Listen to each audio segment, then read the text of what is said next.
자, 오늘 말씀은 지난주에 이어서 누가복음 17장 11절부터 19절까지 말씀을 제가 봉독해 드리겠습니다. 누가복음 17장 11절부터입니다. 예수께서 예루살렘으로 가실 때 사마리아와 갈릴리 사이로 지나가시다가 한 마을에 들어가시니 나병 환자 10명이 예수를 만나 멀리 서서 소리를 높여 이르되 예수 선생님이여 우리를 불쌍히 여기소서 하거늘 보시고 이르시되 가서 제자들에게 너희 몸을 보이라 하셨더니 그들이 가다가 깨끗함을 받은지라. 그 중에 한 사람이 자기가 나은 것을 보고 큰 소리로 하나님께 영광을 돌리며 돌아와 예수의 발 아래에 엎드리어 감사하니 그는 사마리아 사람이라. 예수께서 대답하여 이르시되 10사람이 다 깨끗함을 받지 아니하였느냐? 그 9은 어디 있느냐? 이 이방인 외에는 하나님께 영광을 돌리러 돌아온 자가 없느냐 하시고 그에게 이르시되 같이 읽겠습니다. 일어나 가라, 내 믿음이 너를 구원하였느니라 하시더라. 아멘. 우리 지난주에 우리 본문 말씀을 가지고 우리 부교육자들이 여러분에게 아주 귀한 은혜의 말씀들을 주셨습니다. 그래서 여러분이 아주 참 은혜를 많이 받으신 줄 압니다. 그래서 이제 다른 본문을 가지고 제가 설교를 준비를 하다가 또 제가 한 번은 또 해야 되겠다 하는 생각이 들어서 다시 말씀을 준비해서 오늘 이 말씀을 다시 준비하게 됐습니다.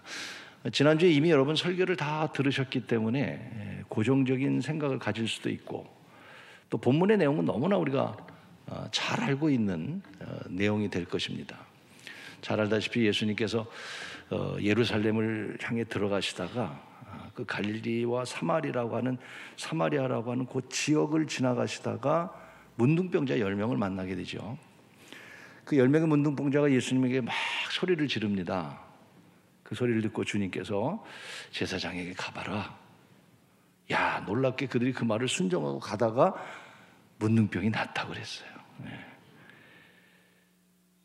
그리고 난 다음에 문둥병이 난 10명 가운데 9명은 집으로 돌아갔는데 한 사람이 주님의 발 앞에 엎드려 아마 눈물을 흘리면서 하나님을 높이면서 주님 앞에 나올 때 주님께서 그를 향해서 하시는 말씀이 내 믿음이 너를 구원하였다 하는 그런 내용입니다. 참 기적이 아닙니까? 10명의 문둥병이 한꺼번에 낫다는 것 참 놀라운 기적입니다. 그렇죠? 네, 참 기적입니다. 혹시 10명이 전염됐다고 그러면 그건 기적이 아닌데 10명의 문둥병이 한꺼번에 낫다는 거예요. 참 놀라운 기적이죠. 그러나 저는 오늘 제목을 따라 하십시다. 더 위대한 기적.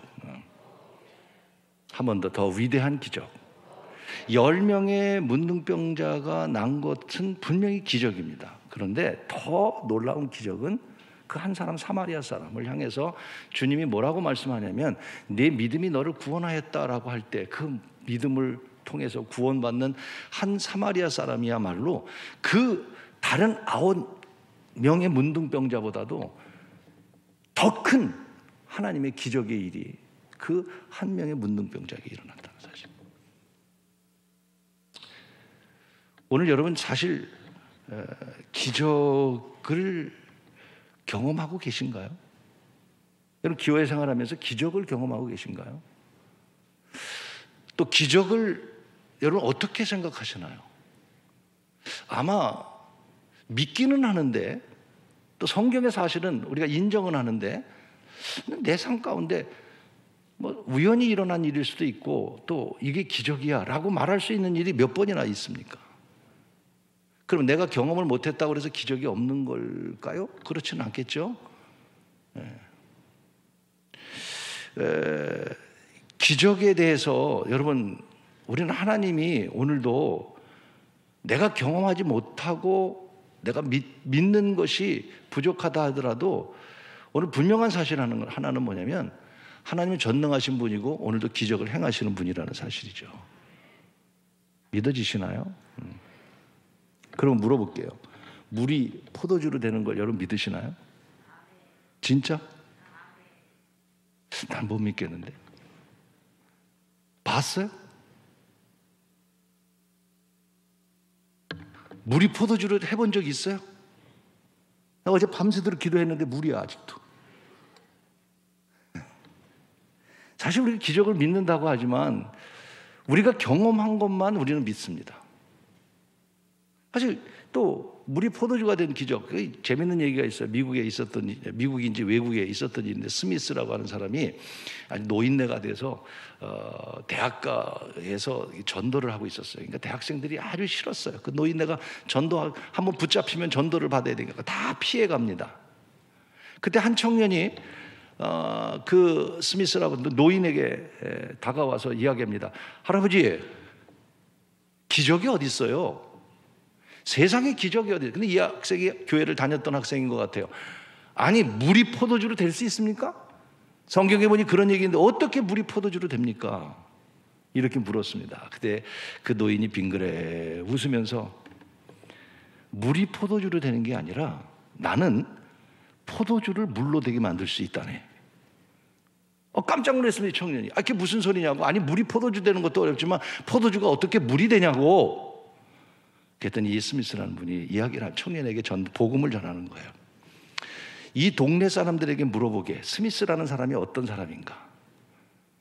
지나가는 사람이 물었습니다. 혹시 스미스라는 사람 압니까? 예. 옛날에 그 사람은 정말 알코올 중독자 가운데 그런 사람 못 봤습니다. 매일 술에 찌들려 사는 사람, 스미스라는 사람 알죠? 그렇습니까? 그래, 바로 그 스미스라는 사람은 늘 알코올 중독에 있었던 사람이라네. 그런 놀라운 기적이 일어났다니. 그 스미스라는 사람이 예수님을 만나고 난 다음에 놀랍게 이제는 변화돼서 새 사람이 됐는데, 그 새 사람이 된 스미스는 옛날에는 술을 먹고 그렇게 기뻐했는데 이제는 물만 마셔도 기쁘다네. 그 스미스가 누군지 아는가? 바로 나다네. 내가 예수 믿고 나서 그렇게 술에 취했던 사람이었는데 이제는 술의 기쁨보다는 예수 만나고 나니 물만 마셔도 기쁘니, 아니 물만 마셔도 기쁘니 포도주가 물이 된 거 아니겠는가? 여러분, 오늘 하나님은 오늘도 분명히 오늘도 기적을 행하시는 위대한 기적이 오늘도 일어날 수 있다고, 절대적인 하나님, 그 하나님의 능력을 믿고 오늘도 믿음의 삶에 박차를 가하는 여러분이 되기를 간절히 축원하는 것입니다. 기적이 필요한 시대예요. 성경은 수많은 기적을 기록했습니다. 성경이 보여주는 신앙은 기적의 신앙입니다. 분명히 많은 기적을 우리도 알고 있고 믿고 있지만, 정말 우리 안에 그런 기적이, 위대한 기적이 일어나기를 우리는 원해야 되고요. 기적이 일어나야 되는데, 오늘 우리의 이성과 우리의 경험과 우리의 상식이 이 기적을 오늘도 여러분 불신하게 만들고 있습니다.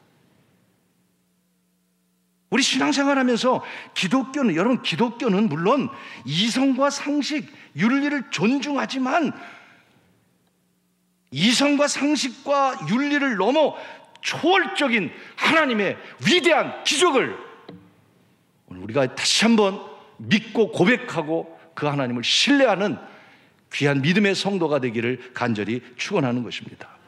단순히 우리 교회가 어떤 이성적인, 상식적인, 윤리적인 것만 가르치는 교회라면 교회는 문 닫아야 됩니다. 그건 얼마든지 세상에서도 할 수 있는 겁니다. 그러나 오늘 우리 교회는 하나님이 주인이시고, 그 하나님은 오늘도 우리를 통해서, 여러분을 통해서, 나를 통해서 하나님의 위대한 기적이 신앙 안에 있음을 믿으시기를 축복하는 것입니다. 그렇습니다. 아직 개봉이 안 됐습니다만 전국 극장에 종교 영화 하나가 개봉될 겁니다. 가나의 혼인잔치라고 하는 영화인데, 기독교 영화는 개봉이 돼도 별로 인기는 없어요. 그런데 이게 이제 그 다큐멘터리로 이렇게 만든, 저도 보지는 못했습니다. 아직 시사회가 있었는데 가보지는 못했고, 종교 영화인데 내용을 보니까 다큐멘터리로 해서 역사적으로 한마디로 얘기하면 가나의 혼인잔치가, 그 기적이, 물이 포도주가 된 기적이 역사학적으로 이렇게 볼 때 증명해서 진짜다라는 걸 말하는 것 같아요. 영화 내용이. 이 얘기가 무엇을 말하는 걸까요? 시대가 이제 많이 변했습니다. 그래서 우리는 때로는 기적이라는 것을 우리는 그냥 믿음으로 기적을 믿어라고 말하지만 세상은 그렇지 않아요. 그 기적을 과학적으로 역사적으로 입증해 주면 더 잘 믿어요. 그것이 오늘 세상이에요. 그래서 이런 영화를 통해서 역사학적으로 가나에 물이 포도주 된 사건은 이런 사실적인 것이다라는 것을 설명하기 위해서 만들어진 영화겠죠. 이게 무슨 의미를 가지고 있습니까? 사건을 과학적으로 입증하는 건 나쁜 것은 아닙니다. 좋은 거죠. 그래서 복음을 더 알릴 수만 있다면. 그러나 그 반면에는 무엇이 담겨져 있는 얘기예요? 많은 사람들이 기적을 믿지 않는다는 거예요. 입으로는 기적 말하면서도 사실 그 기적을, 하나님의 능력을 자기의 경험과 자기의 이성과 자기의 지식을 가지고 오늘 저와 여러분이 하나님의 능력을 맡고 있다는 거예요. 다시 오늘 우리는 기적을 믿고 기적을 기대하며 초월적인 하나님을 의지하고 그 기적의 하나님으로 인해서 기적의 주인공이 될 수 있는 우리 교회가 되고 성도가 되기를 주의 이름으로 축원하는 것입니다. 저는 오늘 이 시간 말씀 선포 후에도 여러분 안에, 여러분 뭐 병 고쳤다 뭐 했다 그 기적만이 아니라 하나님의 능력의 기적이, 초월적인 하나님의 능력을 믿고 그 하나님으로 인해서 다시 한번 위대한 기적이 오늘 우리 삶 가운데, 우리 신앙 안에 경험되어지고 체험되어지는 그런 놀라운 축복이 있기를 원하는 것입니다.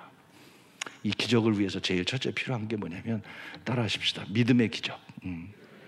저는 오늘 본문을 중심으로 지난주에 우리 부목사님들이 말씀을 했지만 또 제가 느낀 그 말씀을 나누려고 해요. 특별히 오늘 이 사마리아 사람의 이야기를 통해서 이건 더 큰 위대, 10명의 문둥병자가 고침받은 것도 기적이지만 더 큰 기적은 그 주님 앞에 왔을 때 그를 향해서 내 믿음이 너를 구원해, 이거야말로 더 큰 기적, 위대한 기적인데 그 선한 사마리아 사람의 기적 속에 첫 번째가 보니까 믿음이었다는 거예요. 믿음. 자, 여러분, 이 10명의 문둥병자가 고침받을 때 믿음 없이 고침받았을까요? 저는 10명의 모든 사람들에게 믿음이 있었다고 생각합니다. 오늘 본문을 보니까. 첫째, 왜냐하면 13절이죠. 13절에 보니까 소리를 높여 이르되 예수 선생님이 우리를 불쌍히. 여러분, 10명만 있었겠어요? 여기에? 문둥병자가 10명만 있었겠어요? 아니에요. 많은 사람들이 있었어요. 그 가운데, 많은 사람들 가운데 알기는 했어요. 예수라는 사람이 병을 고친다는 걸 알기는 했어요. 그러나 다른 사람들은 믿음이 없었고 10명은 그 주님 앞에 나가면 고칠 수 있다는 그런 믿음이 작은 것이지만 그에게 있었다는 거예요. 그들이 10명의 모든 사람이 믿음이 있었다는 증거 가운데 하나는 또 한 가지가 뭐냐면 14절입니다. 14절에 보면 예수님께서 그들을 보고 이르시되 가서 제사장들이 너의 몸을 보이라 하셨더니 그들이 가다가, 여러분 말도 안 되는 얘기잖아요. 무슨 예수님이 어떤 능력을 행한 것도 아니고 고치고 난 다음에 가라는 것도 아니고 제사장에 가라고 할 때 순종하고 갈 수 있었던 건 뭐 때문에 갈 수 있었을까요? 믿음 때문에 갈 수 있어요. 여러분, 순종이 없이는 믿음이 없이는 여러분 절대로 순종 못합니다. 여러분, 믿음이 없이는 순종 못해요. 그런데 이 10명의 문둥병자는 제사장에 가라는 말을 듣고 그대로 순종, 분명히 믿음이 있었다는 거예요. 오늘 이 10명의 문둥병자가 고침을 받은 것은요, 믿음으로 고침을 받은 거란 말이에요. 그런데 우리가 눈여겨볼 더 위대한 믿음이 있다는 거예요. 그게 뭐냐면 19절에 눈여겨볼 믿음이 뭡니까? 그 사마리아 사람입니다. 그 사마리아 사람에게 뭐라고 말씀하냐면, 다른 9명은 돌아갔지만 그를 향해서 일어나라, 내 믿음이 너를 구원하였다라고 하는 이 말씀의 이 믿음은 다른 9사람의 믿음과는 비교할 수 없는 믿음이었다는 거죠. 오늘 여러분 이 자리에 믿음 없이 온 사람이 있을까요? 여러분 이 자리에 오신 여러분들은 다 믿음의 사람, 마치 10명의 문둥병자와 같이 예수에 대해서 알았고 교회에 대해서 알았고 그래서 하나님이 어떤 분이라는 것도 알고 그런 믿음을 갖고 오셨기 때문에 여러분의 믿음이 귀한 거란 말이에요. 믿음 없이 이 자리에 온 사람이 어디 있겠습니까? 믿음 없이 이 시간에 예배 드리는 사람이 어디 있겠습니까? 믿음 없이 여러분 예물 드릴 수 있겠습니까? 믿음 없이 봉사할 수 있겠습니까? 그런데 문제는요, 기적을 낳을 만한 믿음의 사람은 그렇게 많지 않다는 겁니다. 오늘 우리가 믿음으로 살지만 오늘 이 사마리아 사람과 같은 믿음의 사람이 그렇게 많지 않다는 겁니다. 다시 우리는 이 믿음을 가져야 된다는 거예요. 주님이 보실 때 내 믿음이 너를 구원했다고 하는 내 믿음을 인정해 줄 수 있는 일반적인 믿음은 우리 있어요. 하나님의 기적은 어디에서 일어나느냐? 하나님이 보실 때 내 믿음이 너를 구원했다고 하는 이 사마리아 여인 사람과 같은 믿음입니다. 여러분, 철학자 니체가 뭐라고 그랬는지 알아요? 기독교를 비판한 사람이에요. 철학자예요. 우리 기독교인들을 뭐라고 비판했는지 알아요? 기독교인들의 믿음은 지팡이에 불과하다, 이렇게 비판했습니다. 기독교인들의 믿음이라는 것은 지팡이에 불과하다. 여러분, 지팡이가 언제 필요한 거예요? 힘들 때, 어려울 때, 노인이 됐을 때. 그래서 몸이 아프면 병원에 가서 수술하고 다리 수술하면 지팡이를 줍니다. 뭐예요? 지팡이 의지하는. 그러다가 몸이 나면 어떡합니까? 지팡이 내버리죠. 우리 기독교인들의 믿음을 뭐라고 그랬냐면 창피한 일이죠. 다시 말하면 지팡이 지듯이 그저 필요할 때나 찾는 그런 신앙의 사람들이 기독교인들이다. 연약한 자들이 신을 찾는 게 기독교다. 니체의 얘기입니다.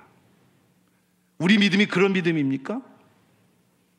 우리가 가지고 있는 믿음이 그런 믿음 생활이 돼서는 안 된다는 것이죠. 더 위대한 믿음, 내 믿음이 너를 구원하였다라고 하는 하나님이 인정해 줄 수 있는 그런 믿음의 사람이 될 때, 오늘 여러분, 위대한 기적이 우리 신앙 가운데도 차고 넘치는 놀라운 역사가 있기를 간절히 원하는 것입니다. 그런 온전한 믿음. 두 번째로, 위대한 기적을 위해서 필요한 것은 13절과 14절의 말씀인데 따라하십시다. 예배의 기적.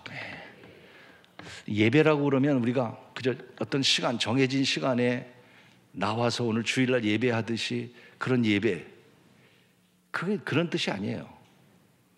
예배라고 하는 뜻이 뭔지를 우리는 먼저 알아야 되고, 오늘 이 선한 사마리아 사람의 예배의 신앙이 가졌던 기적이 뭔지를 알아야 돼요. 먼저 우리는 이 사마리아 사람이 행한 행동이 예배의 삶이라는 것을 먼저 잠깐 증명하려고 합니다. 자, 15절을 보겠습니다. 예배란 무엇이냐? 15절에 그 중에 한 사람이 자기가 낳은 사마리아 사람입니다. 낳은 것을 보고 큰 소리로 하나님께 영광을 돌리며 돌아와. 여러분, Glory to God, 하나님께 영광을 돌리는 게 이게 예배의 삶입니다. 예배는 어떤 시간에 와서 여러분이 앉아있는 게 예배가 아니에요. 이 세상에 살면서도 하나님께 영광을 돌리는 삶이 워십, 예배란 말이에요. 우리 착각하고 있어요. 이 자리에 앉아있으면 복 주시고. 그게 아니에요. 하나님 앞에 나와서 영광을 돌리는 이 사마리아 사람. 또 하나, 16절입니다. 예배가 뭐냐? 예수의 발 아래 엎드려 감사하니. 여러분, 예수의 발 앞에 엎드린다고 하는 말은 뭐냐면, 상대 앞에 내가 죄인임을 고백하고 상대를 높이는 최고의 행위가 발 앞에 엎드리는 겁니다. 바로 예배가 이거예요. 오늘 여러분이 드려지는 예배는 어떤 예배가 되어야 되냐면, 내 삶 가운데 하나님께 모든 것을 영광을 돌리면서 예수님의 발 앞에 당신은 존귀한 분입니다, 이런 마음과 자세를 가지고 드려지는 예배가 진정한 예배라는 말입니다. 그 예배는 기적을 행한다는 것이죠. 워십이라고 하는 말의 단어는 worth라고 하는 가치를 드린다는 뜻이거든요. 가장 가치 있는 것을, 내가 가장 귀한 것을 그분에게 드리는 것, 이게 경배고 예배인 거예요. 우리는 신앙생활 속에서요, 우리 특별히 예배생활 할 때 우리는 정말 혼신을 다해서 찬양을 하면서도, 말씀을 들으면서도, 예배를 드리면서도, 마치 이 문둥병자가 병 난 것 때문에 찾아왔지만 그 마음속에는 이제는 내가 하나님 영광을 위해서 살겠다고, 그리고 당신의 무릎 앞에 엎드려 당신을 위해서 살겠다고 하는 신앙의 절대적인 그 표현이 예배. 이만큼 여러분 예배가 중요한 거라. 수가성 여인이 예수님 만나고 난 다음에 질문이 뭡니까? 마지막 때 우리는 어디서 예배하는 겁니까? 예배잖아요. 계시록 4장에 사도 요한이 천국을 갔을 때 그가 본 게 뭡니까? 24장로들이 땅에 엎드려 하나님을 경배하며 영광과 존귀와 능력을 받기에 합당하오니, 합당하다는 말이 worth, 예배입니다. 24장로들이 예배하는 모습이었어요. 오늘 이 사마리아 사람은 주님 앞에 나와서 무릎을 꿇고 엎드려서 하나님을 높이면서 한 행위가 뭐냐? 예배란 말이에요. 여러분, 예배는 이 시간에 온 여러분들도 예배하는 거지만, 이 말은 뭐냐면 예배하는 자세가 어떤 자세인지를 알아야 되는 거예요. 예배의 자세는요, 사람을 보기 위한 것이 아니란 말이에요. 주님 앞에 발에 엎드려서 내 모든 것을 당신께 드립니다라고 하는 그런 경배의 모습으로 주님을 예배할 때, 예배 속에 하나님의 기적의 역사, 위대한 기적의 역사가 여러분 삶 가운데 차고 넘치는 것이고, 그래서 여러분 부탁합니다. 진정한 예배자가 되길 바랍니다. 예배를 소홀히 여기면 안 된단 말이에요. 예배를 우습게 여기면 안 된단 말이에요. 우리의 중심을 보고 계시고 참된 예배자가 되고, 정말 예배가 얼마나 소중하다는 사실을 우리가 깨닫고 예배를 방해하거나 예배에 가인과 같이 버림받는 그런 예배가 되지 않아야 합니다. 솔직히 코로나 이후에 우리 예배 생활은 사실 거의 다 무너져 내리는 것이 솔직히 많지 않습니까?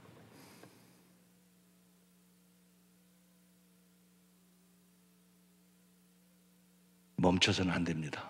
멈출 수 없습니다. 주님의 발 앞에 나가 경배하셔야 합니다. 주님께 영광을 돌려야 합니다. 어느 누구도 예배의 대상이 될 수 없습니다. 오직 하나님만 경배의 대상이고 예배의 대상입니다. 예배는 누가 하라 하지 말라가 아닙니다.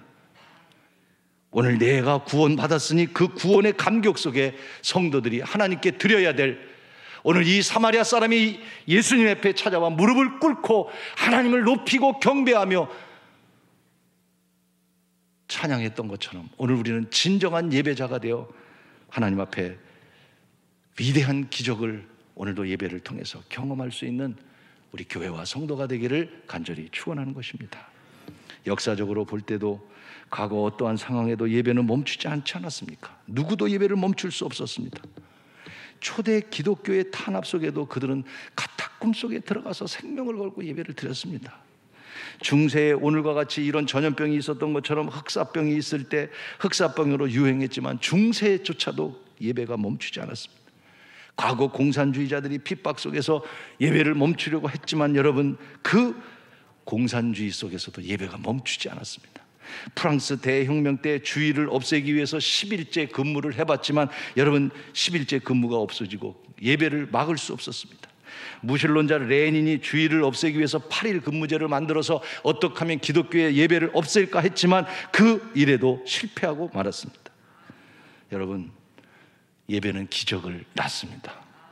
예배는 구원받은 성도들이 주님 앞에 찾아가 발 앞에 엎드려 경배하고 하나님의 영광을 드러내는 것이 참된 예배이고, 바로 오늘 저와 여러분이 그 예배의 마음을 가지고 늘 하나님께 예배 속에 영광을 돌리는 가운데, 예배 속에 하나님을 만나고 예배 속에 하나님의 놀라운 위대한 기적을 경험하는 축복이 있기를 간절히 축원하는 것입니다. 마지막 세 번째로, 위대한 기적을 위해서 필요한 것이 오늘 감사절이잖아요. 저는 사마리아 사람을 통해서 마지막 깨닫는 것이 뭐냐면, 따라하십시다. 감사의 기적. 다시 한번 감사의 기적. 감사는 당연한 일이고, 여러분, 감사는 더 위대한 하나님의 일을 이룰 수 있는 길이라고 생각합니다. 감사는. 자, 16절 말씀해 보니까 예수의 발 앞에 엎드려 감사하니 그랬잖아요. 오늘 특별히 감사절입니다. 감사는 기적을 낳는다고 저는 생각합니다. 감사는 우리 믿는 성도들이 늘 하나님 앞에 행해야 될 일이라고 생각합니다. 자, 상상해 봐요. 10명의 문둥병자가 고침을 받은 것, 믿음입니다. 그런데 그 믿음 가운데 한 사람의 믿음, 그 사마리아의 믿음을 더 위대한 믿음이라고 저는 표현하고 있는 거예요. 그러면 10명의 문둥병자들이 고침을 받았는데 한 명만 예수님께 찾아가죠. 사마리아 사람이라고. 근데 9명은 찾아오지 않았습니다. 물어볼게요. 9명은 감사가 없었을까요? 한번 생각해 보자고요. 여러분, 문둥병이 고쳐졌는데 감사가 없었을까요? 넌센스죠. 어떻게 문둥병을 고쳐줬는데 감사를 안 해요? 저는 9명도 감사가 있었다고 생각합니다. 그런데 감사한데, 그래서 예수님 앞에 찾아가야 되는데, 뭐 이런저런 얘기예요. 뭐 다른 일 때문에 갔다. 그것도 상상할 수 있지만 저는 이렇게 생각합니다. 왜 못 갔냐면 너무 고마웠어요. 문둥병에서 날 고쳐줬으니까 너무 감사했어요. 그래서 예수님께 가는 게 옳아요. 그런데 그들은 유대인인 거예요. 유대인이 예수 앞에 갔다가는 사회로부터 버림받게 되고, 유대인들이 예수님 앞에 갔다가는 정죄함을 받기 때문에 가고 싶었지만 표현을 못한 거예요. 제가 볼 때는. 여러분, 그러나 이 사마리아 사람은요, 유대인이 아닌 사마리안이라고 얘기하잖아요. 표현을 하잖아요. 유대인이 아니라는 얘기를 하잖아요. 그러니까 문제가 되질 않아요. 어차피 유대인에게 버림받은 사람이에요. 그래서 자기 병이 고친 거에 너무 감사하니까 감격 속에 달려간 거예요. 종합해 보니까 뭘까요? 여러분, 감사의 이 9명의 문둥병자는 내가 유대인이라고 하는 환경 때문에 감사를 표현하지 못한 거예요.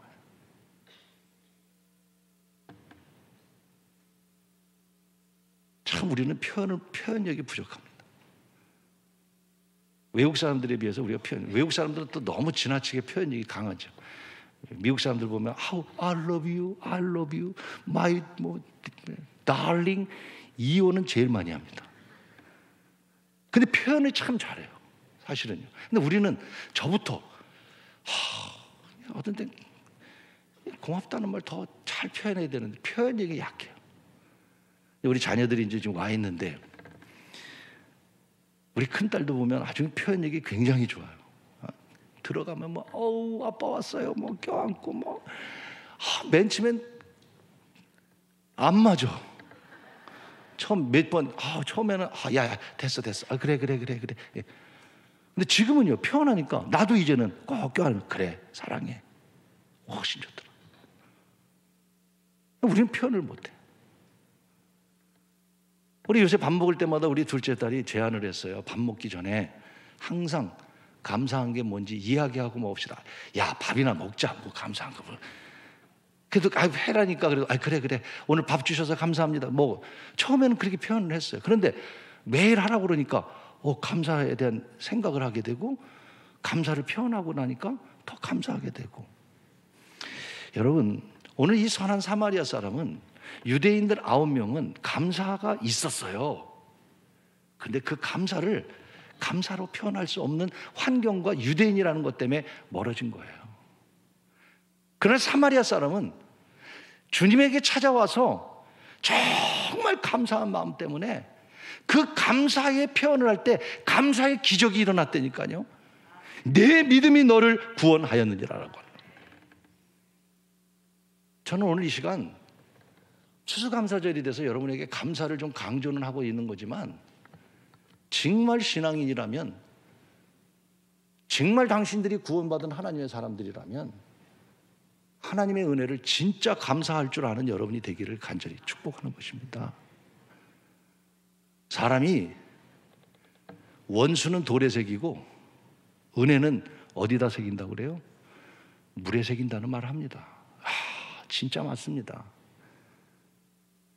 하나님의 은혜를 물에다 새겨놓고 은혜라고 얘기하지만, 감사라고 얘기하지만, 나를 인도해 주신 하나님, 나를 고쳐주신 하나님, 나를 여기까지 인도하신 하나님께 그 은혜를 물에 새기고 있지는 우리는 않습니까?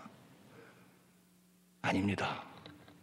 정말 하나님께 감사하며 살아가시고, 그 감사는 더 위대한 기적을 낳는다는 사실을 기억하시고, 불평과 원망보다는 하나님을 바라보면서 감사할 수 있는 귀한 절기가 되고, 오늘 성도 여러분 모두가 되기를 주의 이름으로 축원하는 것입니다.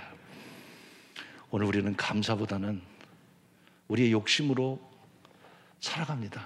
재밌는 얘기가 있어요. 7살 난 아이를 데리고 어느 엄마가 친구 집을 방문했어요. 친구 집을 가니까 친구가 아유 애기 왔구나 하면서 사과를 하나 줬어요. 그러니까 엄마가 얘기합니다. 얘 누가 뭘 주면 뭐라고 그랬어? 주신 분에게 뭐라고 얘기해야지.